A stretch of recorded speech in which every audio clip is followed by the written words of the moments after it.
Ladies and gentlemen, welcome to Mumbai, the dream city, the financial heartbeat of India. From crowded local trains to quiet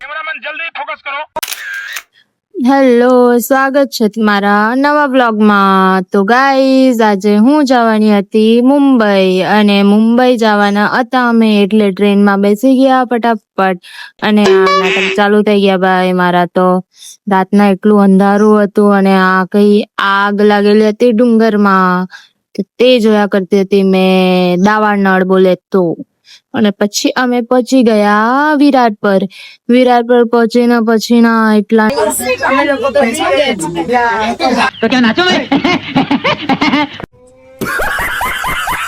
આ અમારા બધા પલટન લોકો ની મળે. બસ આપણે મળીએ ક્યાં જવાનું છે તે બતાવું તમને. ત્યાર પછી વિરાટ પર ઉતરીને અમે લોકો બીજી ટ્રેન પકડવાના હતા, એટલે અમે બીજા પ્લેટફોર્મ પર જતા રહ્યા, અને પાણીની તરસ લાગેલી એટલે પાણી પી લીધું મેં. અને આ વ્લોગ બનાવતી હતી, એ ફર્સ્ટ ટાઈમ વ્લોગ ચાલુ કરવાની હતી એમ કહેતી હતી. હવે શું ખબર એ ચાલુ કરશે કે નહીં. વિડીયો કેપ્ચર તો કરતી હતી, પણ મને તો લાગતું નહીં હતું કે કઈ કરશે. અને પછી અમે મીરા રોડની ટ્રેન પકડી લીધી. ટ્રેન પકડીને પછી અમે બેસી ગયા. અમે તો બહાર જોયા કરતી હતી. ત્યાર પછી મને દેખાઈ ગઈ આટલી મોટી મોટી બિલ્ડિંગો. એવું લાગતું હતું પડી જાય, कुछ भी हो सकता है, कुदरत कुछ भी कर सकती है, तो बच के रहना. मुंबई में रहने का मतलब मौत से लड़ने का खेल है गाइस. તો આટલી મોટી મોટી બિલ્ડિંગ જોઈને મેં તો હેરાન થઈ ગઈ. અને ત્યાર પછી અમે મીરા રોડ પર ઉતરીને પછીના અમારા સ્ટેશન પર જવાના હતા. ક્યાં જવાની છે તે હું તમને જણાવું. તો અમે લોકો જવાના હતા સત્સંગમાં, રાધા સ્વામીનું સત્સંગ અટેન્ડ કરવાના હતા. તો અમે બધા નીકળી ગયા સત્સંગમાં જવા માટે. બસ, ટ્રેન, બધું મેં તો સફર કરી લીધું ગાઈઝ. બહુ મજા આવ્યા કરતી હતી. મેં તો મારી બેન અને જીજુ લોકો સાથે ફર્યા જ કરતી રહી. એ લોકો જ મને લઈ જાય, બીજું કોઈ નહીં લઈ જાય. એટલે મેં બી નાની પાડું, નીકળી પડું મારો જૂનો લઈને. ત્યાર પછીના બસમાં અમે બેસી ગયા અને પહોંચી ગયા સત્સંગમાં. ત્યાં વિડીયો કેપ્ચર નહીં કરવા લઈ, પણ મેં જીવ પર જોખમ રાખીને તમારા માટે સ્પેશિયલ વિડીયો કેપ્ચર કર્યો છે ગાઈઝ. રાતના અમે જમીને પછી સુઈ ગયા. Good morning guys. બીજા દિવસની સવાર કઈ આવી રીતે ચાલુ થઈ. અહીંયા વિડીયો અલાઉડ નહીં મળે, તો મેં જેમ તેમ બીને વિડીયો બનાવતી હતી કે બાય ચાન્સ થોડું તો કેપ્ચર કરી શકું. વિટામિન डी ले रहे हैं, अच्छा लग रहा है, बहुत अच्छा लग यहाँ पे वीडियो नहीं बना सकते तो भी हम लोग बना रही थी. क्या कर सकते हैं, आपको भी करना पड़ता है. आपको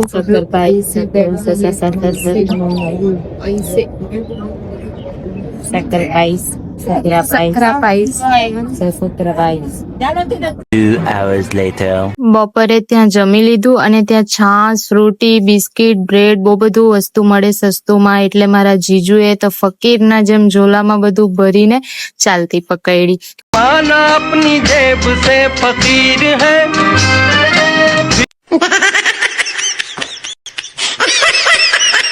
અને બપોરે ગરમી બહુ હતી, ત્યાં બહુ તાપ લાગતો હતો, એટલે મેં કીધું ચાલ આપણે ગાર્ડનમાં જાય, તમે સુઈ જાઓ, મેં બેસી રહેવા. એટલે મેં બેસી રહેલી હતી. તમે જોઈ શકે મેં કેવી રીતે વિડીયો લિયા કરતી હતી ગાઈઝ. બીને વિડીયો બી કેપ્ચર કરવા પડે. અને સાંજે પછી આરામ કરીને અમે નીકળી ગયા ફરવા માટે. મીરા રોડ સ્ટેશન પર આવી ગયા, અને પછીના ત્યાંથી અમે જવાના હતા. તે તમે જુઓ તો ખરી ગાઈઝ કે ક્યાં જાઉં છું મેં. બહુ મજા આવશે. અને પછી સ્ટેશન પર જઈને લીંબુ શરબત પી લીધું મેં અને જીજુએ. પેલું ટીંગણું એ તો નહીં પીધું. મસ્ત જોક મારા રે, યા હસ રે હલકટ હસ. નહીં પીવાની એમ કે, પણ સારું થયું નહીં પીધું, કેમ કે બહુ બકવાસ લાગ્યું. અને આ ટ્રેનમાં બધા વાંદરાના જેમ લટકી રહેલા, તે જોઈને બીક લાગી. ટ્રેનમાં અમે બેસી ગયા, અને આ લોકોનો વિડીયો કોલ આવ્યો. વિડીયો કોલ એ લોકોએ નહીં કરેલો, પણ અમે જ કરેલો હતો ગાઈઝ. પછી આ બધા અટેન્ડ કર્યું, ને આ મોડું ને બધું સંતાડ્યા કરતા હતા મારા ભાઈ લોકો. ત્યાર પછીના ટ્રેન વચ્ચે જ રૂકી ગઈ અમારી. ની ખબર આ શું થયું, અને અમને દેખાઈ ગયું સ્ટેડિયમ. આમાં જવાય તો નહીં આપણાથી, એટલે એમ જ કેપ્ચર કરી લીધું અને ટ્રેનમાંથી ઉતરીને અમે ચર્ચગેટ પર પહોંચી ગયા, જે મુંબઈનું લાસ્ટ સ્ટેશન હતું. તો ત્યાંથી અમે જવાના હતા ગેટવે ઓફ ઇન્ડિયા. મેં 10 વર્ષ પછીના ત્યાં જવાની હતી, નાની હતી ત્યારે મુંબઈ આવેલી હતી. પછી તો આ લાસ્ટ ટાઈમ હતું એવું તો નહીં કહી શકું, બાય ચાન્સ આવવાનું બી થાય. ભૂખ લાગેલી હતી એટલે પછી ના અમે ફ્રેન્કી ખાવા આવી ગયા. ફ્રેન્કી ખાઈને પછી અમે ફટાફટ નીકળી ગયા.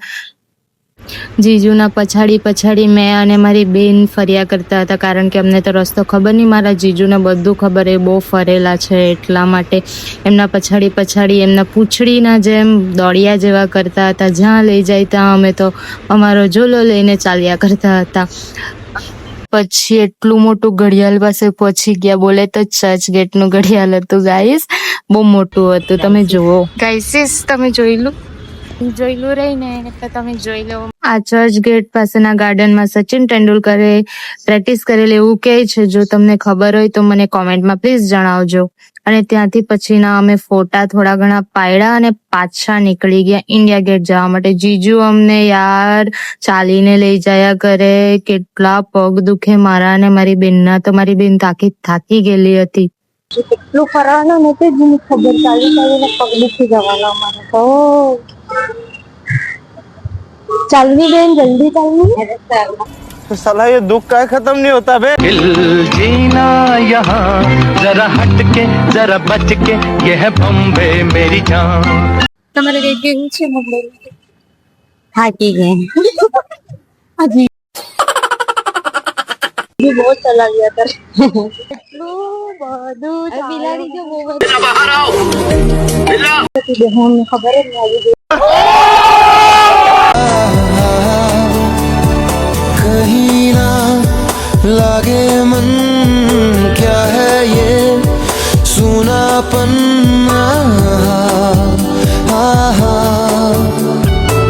हर घड़ी अब ख्यालों में कह ત્યાર પછી અમે ચાલીને જાયા કરતા હતા. તો મને દેખાઈ ગઈ આટલી બધી કેરી.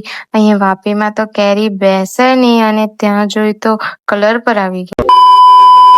ફાઇનલી અમે પહોંચી ગયા ઇન્ડિયા ગેટ પાસે. है दिल है मुश्किल जीना यहाँ जरा हट के जरा बच के ये है बम्बे मेरी जान। हो ही हा ગાઈઝ અહીંયા પબ્લિક બહુ જ છે, અને કંઈક પ્રોગ્રામ હતો એટલે વધારે જ કઈ પબ્લિક મને તો દેખાયા કરતી હતી. મેં કેટલા વર્ષ પછી આવી ખબર, કમસે કમ 10 વર્ષ પછીના મેં અહીંયા આવી. ત્યારે નાની હતી એટલે એટલું આઈડિયા નહીં હતું, પણ મેં આવેલી હતી પિકનિક પર આવેલી હતી કે ઘરવાળા લોકો સાથે આવેલી એ એટલું યાદ નહીં મળે મને, બટ મેં કદાચ પિકનિક પર જ આવેલી હતી. ત્યાર પછી ફોટા પાડ્યા અને અમે પેલી સાઈડ જવાના હતા, આખું ગોલ ફરીને. અને તમે જોઈ શકો ગાઈસ કેટલી પબ્લિક છે અહીંયા. બાપરે, આ બાજુ આવીને જોયું તો એટલી પબ્લિક હતી ને કે કઈ સેન્યોરિટા ना मैं समझा ना मैं जाना जो भी तुमने मुझसे कहा है से હા મેં ગયેલી જીજુ, મેં જયારે પિકનિક પર આવી ને ત્યારે મેં ગયેલી. અને 2 કલાક જો એકદમ નજીક થી ગઈ. તો ભીડ છે. તો મેં હા યાર ફોરેનર લોકો, એક સેલ્ફી દે દો મેરે को.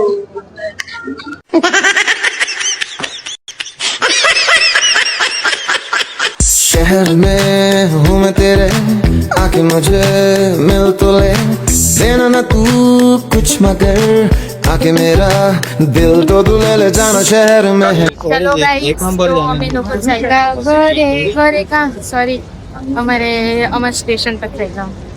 शोला है यहाँ है बिजुड़िया दिल की बजरिया बम्बई नगरिया. शोला है यहाँ है बिजुड़िया दिल की बजरिया बम्बई नगरिया. A few moments later.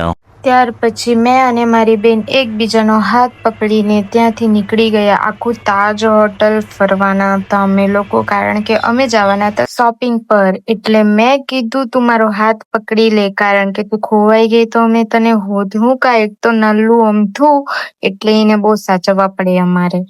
જીજુ અમારા આગળ આગળ અને અમે એમના પાછળ પાછળ. आप आगे चलो हम पीछे चलते हैं, ऐसा सीन हो गया. यूं आगे पीछे डोलते हो भवरों की तरह. હારું તેણિયું ખોવાઈ જ જાયા કરતો હતો. આ તો પકડીને ચાલે તો મારો હાથ બી છોડી મૂકે, બોલો. અને આ પબ્લિક જોવો ની, આ લોકો બેસીને શું કરતા હતા, કદાચ ફોટા જ પાડ્યા કરતા હતા.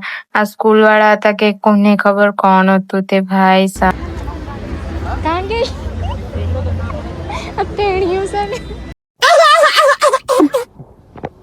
ત્યાર પછી અમે ફટાફટ ચાલીને નીકળી ગયા શોપિંગ કરવા માટે.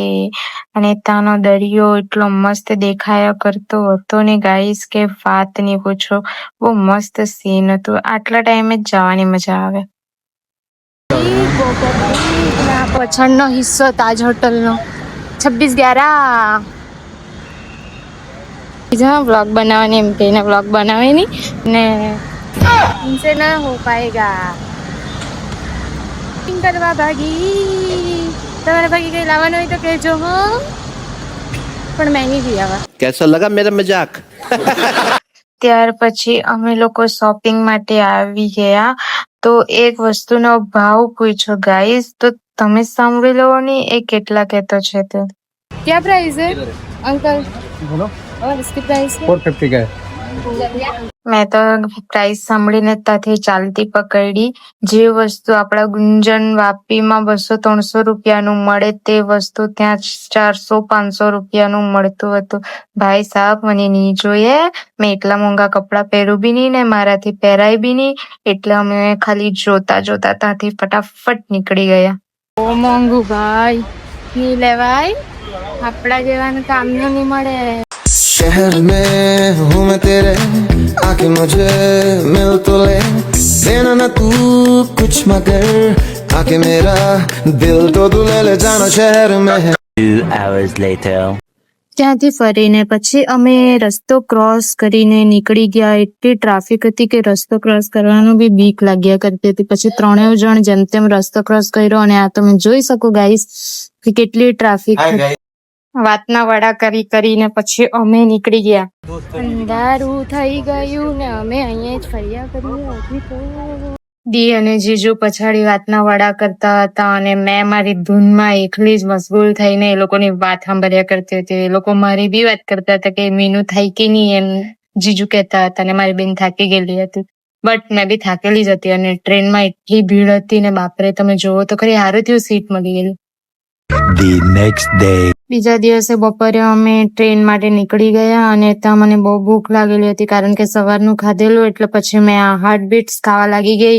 બચપન કી યાદ તાજા હો ગઈ. અને રાત્રે કઈ દેખાયું નહીં, પણ આ વસઈની ખાડી મારે જોવાની હતી. તે જોઈ, બહુ મસ્ત ટાપુ જેવું હતું, બહુ મસ્ત લાગતું હતું. અને પછી આ મંદિર દેખાઈ ગયું. કયું મંદિર છે મને યાદ નહીં મળે ગાઈઝ. જો તમને ખબર હોય તો મને કોમેન્ટ કરીને પ્લીઝ જણાવજો.